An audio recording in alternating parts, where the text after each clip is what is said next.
हाँ, तो अब हम लोग देखते हैं एक और लूप, वाइल लूप।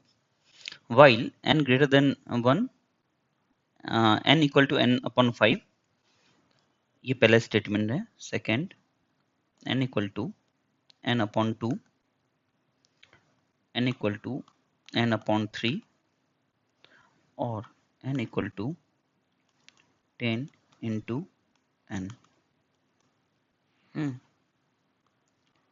तो यहाँ पे देखो एक स्टेटमेंट है, ये पहला स्टेटमेंट, दूसरा, तीसरा, चौथा, 4 स्टेटमेंट का ही एल्गोरिथम। और पहला 3 स्टेटमेंट में डिवीजन हो रहा है और लास्ट में मल्टीप्लिकेशन कर रहे हैं। तो ओवरऑल क्या होगा,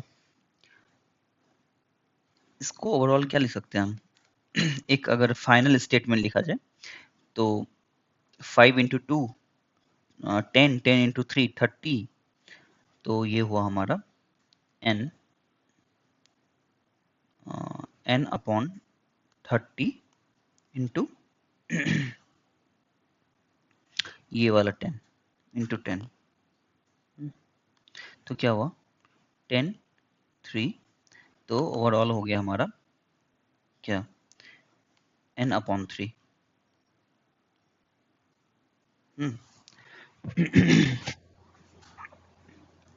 तो n अपॉन 3 ये हुआ ना। तो अब क्या हो रहा है, इसका मतलब ये हुआ कि ये मेरा एग्रीगेट स्टेटमेंट हुआ, इन सबको मिला के ये हम लिख सकते हैं कि n equal to n upon 3।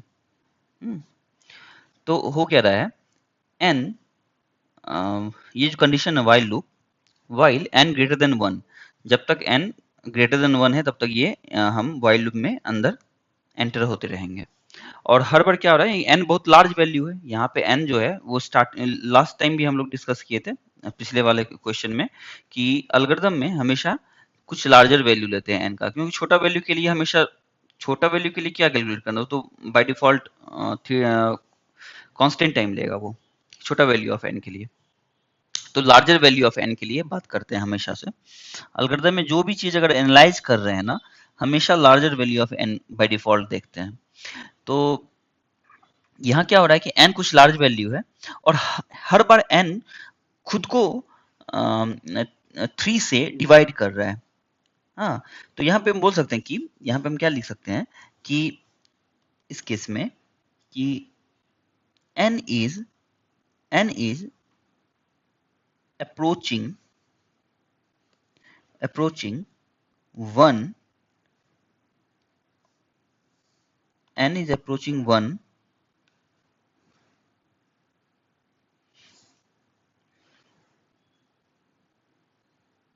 dividing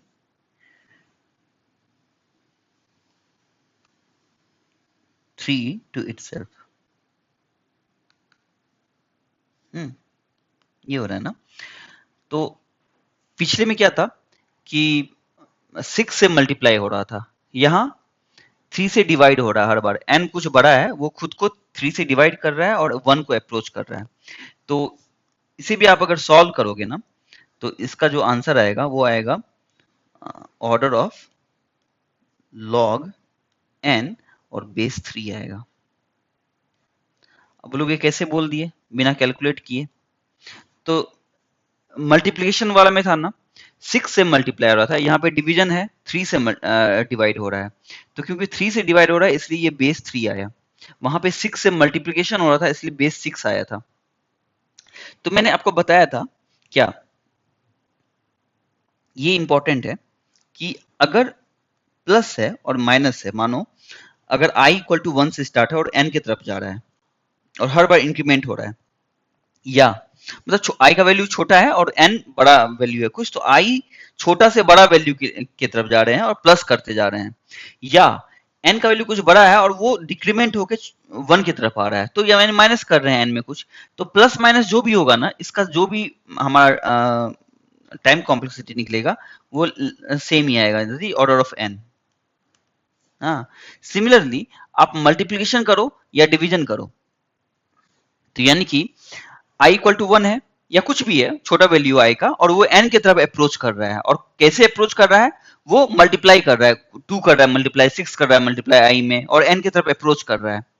या उल्टा कि n का कुछ लार्जर वैल्यू है, वो छोटा वैल्यू 1 की तरफ या 2 की तरफ अप्रोच कर रहा है, कुछ भी टर्मिनेशन कंडीशन पे डिपेंड करता है, वो छोटा वैल्यू की तरफ अप्रोच कर रहा है। और कैसे अप्रोच कर रहा है, वो खुद को डिवाइड कर रहा है बाय 3, बाय 2, बाय 6। तो इस केस में भी जो होता है वो टाइम कॉम्प्लेक्सिटी दोनों का सेम रहेगा, और ये हमारा रहेगा normally order of log N. अब बेस आप क्या चीज से मल्टीप्लाई करके बढ़ रहे हो ऊपर, या क्या चीज से डिवीजन करके आप आ रहे हो नीचे। जैसे ये वाला केस में 3 से डिवाइड कर रहा था, तो यहाँ पे बेस 3 होगा। अगर 6 से मल्टीप्लाई करके ऊपर बढ़ रहे हैं तो बेस 6 होगा। ठीक है, सिमिलरली अच्छा चलो इसके बाद आ जाता है हमारा एक पावर वाला पावर वाला, और एक हो जाता है हमारा अंडर रूट।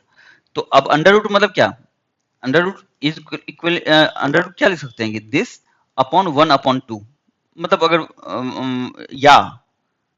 या दिस 1 जो भी है, 2 लो 4 लो 6 लो, वो इधर आ जाता है। ठीक, तो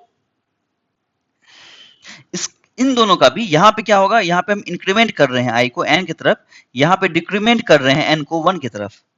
सिमिलरली तो अगर आप 2 के पावर में कुछ कर रहे हो, 2 के पावर में कुछ कर रहे हो, तो बेस 2 होगा, और इसका जो टाइम कॉम्प्लेक्सिटी होगा वो होगा ऑर्डर ऑफ लॉग एन। वो देखेंगे अभी, हम देखेंगे एक क्वेश्चन करके देखेंगे अभी हम। ये नॉर्मली एक समझ लो, एक तरह से नोट समझ लो, ओवरऑल समरी है ये। जितना भी मैंने अभी क्वेश्चन पिछले तीन क्वेश्चन जो बनाया ना, ये तीनों क्वेश्चन को आप एक बार बनाना, फिर इसके बाद ये देखो जो मैंने भी बताया, तो आप अच्छे से रिलेट कर पाओगे कि ये एक तरह का ट्रिक भी है। अगर ज्यादा कुछ नहीं दिया हुआ है लूप में, तो आप आराम से इसे देख के बता सकते हो क्या होगा ये टाइम कॉम्प्लेक्सिटी।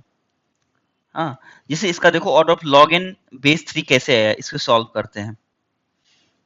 इसे ये वाला आप कर सकते हो सॉल्व, क्योंकि सिमिलर पैटर्न मैंने मल्टीप्लिकेशन वाला किया था इंटू 6 से, तो उसमें क्या आया था लॉग एन बेस 6। चलो एक बार देख ही लेते हैं इसे क्या होता है, कैसे होता है। तो हो क्या रहा है कि n ग्रेटर देन 1 है, और n को डिवाइड कर रहे हैं 3 से हर बार, और क्योंकि लार्जर वैल्यू है, और ये जाएगा किधर 1 की तरफ। अब देखो वाइल लूप फॉल्स कब होगा, जब n का वैल्यू मेरा 0 हो जाएगा तो फॉल्स होगा, और नहीं, और अगर n का वैल्यू 1 भी हुआ तो भी फॉल्स है। 1 ग्रेटर देन 1 फॉल्स। ये ट्रू कब तक रहेगा, जब n का वैल्यू 2 रहेगा। 2 ग्रेटर देन 1 तो अंदर घुसेंगे। ठीक है, 1 में फॉल्स हो जा रहा है ये कंडीशन। चलो ठीक है, तो क्या हो रहा है, मानो n का वैल्यू कुछ भी था, कैसे से देखो, ये बहुत इंपॉर्टेंट, ये जो स्टेप भी बता रहे हैं ना, ये इंपॉर्टेंट है कि टाइम कॉम्प्लेक्सिटी कैसे निकालना। आप देखो टाइम कॉम्प्लेक्सिटी निकालना मतलब क्या हुआ, कि ये सारा स्टेटमेंट कितने बार चला है सीपीयू पे। ठीक है, और दूसरा बात, ये जो स्टेटमेंट चला है तो ये डिपेंडेंट है वाइल लूप पे। अब ये देखेंगे वाइल लूप कितने बार चला है। एक और इंपॉर्टेंट चीज है, ये थोड़ा सा ध्यान देना, मैंने पिछली बार नहीं बताया था पिछले वाला वीडियो में, ये इंपॉर्टेंट है लेकिन, कि देखो ये जो स्टेटमेंट सीपीयू पे रन होगा, टाइम कॉम्प्लेक्सिटी वही है ना, सीपीयू पे कितना टाइम ले रहा है रन करने के लिए। तो देखो ये है तो हमारा एक इंस्ट्रक्शन या एक स्टेटमेंट की बात करते हैं, एक स्टेटमेंट है राइट। अब इस स्टेटमेंट में प्रिमिटिव ऑपरेशन क्या है, या नॉन प्रिमिटिव, दो तरह का होता है, एक होता है प्रिमिटिव, एक होता है नॉन प्रिमिटिव। तो नॉन प्रिमिटिव का बात कर रहे हैं। नॉन प्रिमिटिव ऑपरेशन क्या क्या है, ये देखो यहाँ हो क्या रहा है, यहाँ पे असाइनमेंट हो रहा है और यहाँ डिवीजन हो रहा है। यही दो ऑपरेटर काम कर रहा है ना यहाँ पे। ये जो n है, ये 5 है, ये 5 तो कांस्टेंट हो गया, n मेरा वेरिएबल हो गया, ये n भी मेरा वेरिएबल हो गया। तो सीपीयू ये वेरिएबल या कांस्टेंट को कुछ करेगा नहीं, राइट।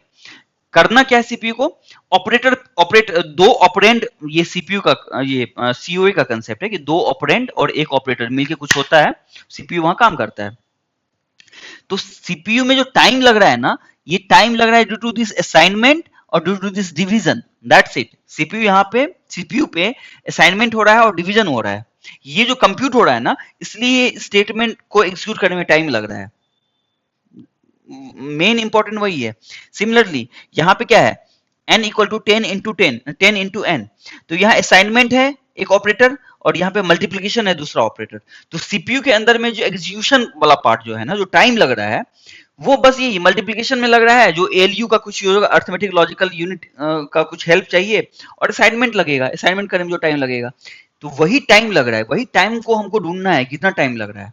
ये थोड़ा और अंदर घुस के हम तोड़ के बताइए चीज की टाइम क्या चीज में लग रहा है। ऐसा नहीं कि ये स्टेटमेंट को एग्जीक्यूट क्या करोगे भाई, जो स्टेटमेंट बोल रहा है वो जो दिया हुआ है वही करना है। हाँ, इसलिए तुम जब सीओए पढ़ोगे तो तुमको उसमें बताएगा कि मल्टीप्लिकेशन करने के लिए 2 साइकिल लगता है, डिवीजन करने के लिए 6 साइकिल लगता है, असाइनमेंट में 1 साइकिल लगता है। इसका मतलब क्या हुआ, सीपीयू में वो 1 साइकिल लगा, 1 साइकिल खर्चा हुआ सीपीयू का। तो वही टाइम यहाँ पे एल्गोरिथम में बोला कितना टाइम कॉम्प्लेक्सिटी है। किसी भी एल्गोरिथम का अगर बोला टाइम कॉम्प्लेक्सिटी निकालो, मतलब यही है कितना साइकिल सीपीयू एग्जीक्यूट किया। तो order of N, order of, यहाँ फंक्शन में बात करते हैं हम लोग, उतना अंदर वो सीपीयू, वो सीओए का कंसेप्ट है। तो बस ये समझो कि टाइम कॉम्प्लेक्सिटी निकालना मतलब ये स्टेटमेंट कितना टाइम एग्जीक्यूट हुआ। इसका और अंदर घुसोगे तो डिपेंड करता है ये स्टेटमेंट के अंदर में क्या ऑपरेटर है, असाइनमेंट है, यहाँ पे डिवीजन है। ये दोनों को काम करने में जो टाइम लगा ना, वही टाइम लगा इस स्टेटमेंट को सॉल्व को सीपीयू में करने का। ठीक है, चलो ये पता नहीं ये समझ में आया या नहीं आया, आई डोंट नो, बट अगर आ गया तो बहुत अच्छा, अगर नहीं आया तो कोई बात नहीं। ये सीओए का कंसेप्ट है, लेकिन बस हम फील दिलाने के लिए बताएं कि ये टाइम कॉम्प्लेक्सिटी मतलब होता क्या है। नहीं भी आया तो कोई बात नहीं, पिछले वाला जो था वही सही है। ये भी सही है, बट वहां भी अगर समझ गए तो ठीक है। चलो आते हैं इधर कि टाइम कॉम्प्लेक्सिटी निकालते कैसे हैं। तो देख लो है क्या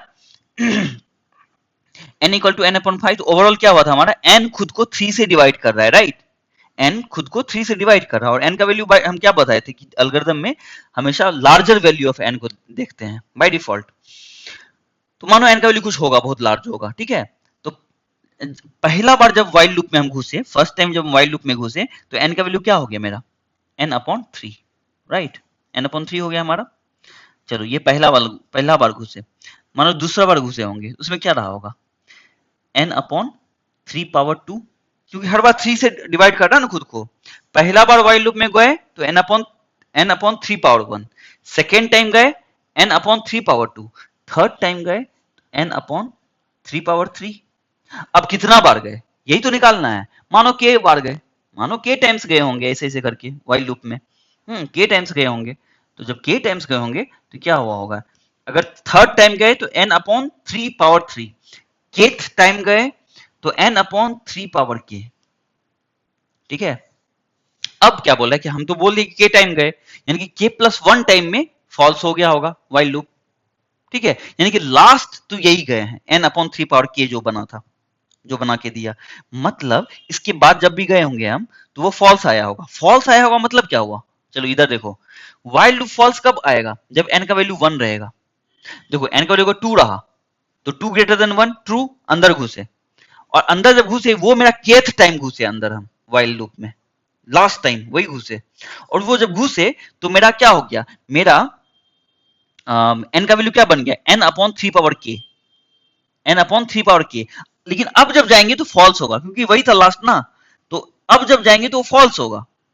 अब फॉल्स कब होगा, जब n का वैल्यू 1 हो जाएगा।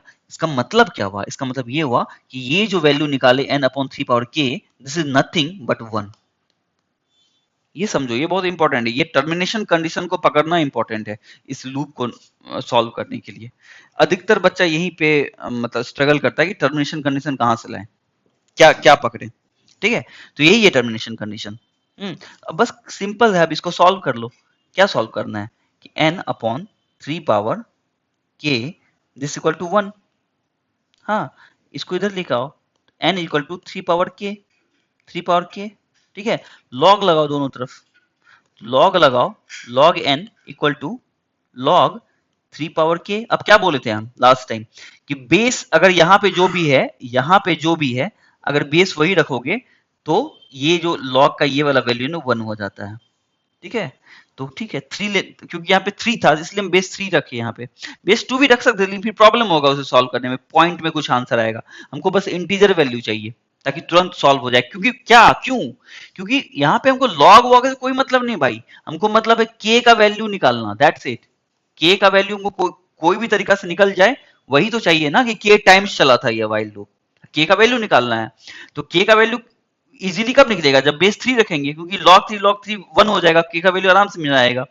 तो ये क्या हुआ, log n, क्योंकि यहाँ 3 रखे तो ये भी बेस 3 रखना पड़ेगा, राइट, ये भी 3 रखना पड़ेगा, तो यहाँ बेस 3, और ये के यहाँ उठ के यहाँ आता ना के, तो के इंटू log 3 log 3 क्या हुआ, log 3 हुआ मेरा 1, log 3 हुआ मेरा 1, तो क्या हुआ, के का वैल्यू क्या हो गया, log n बेस 3।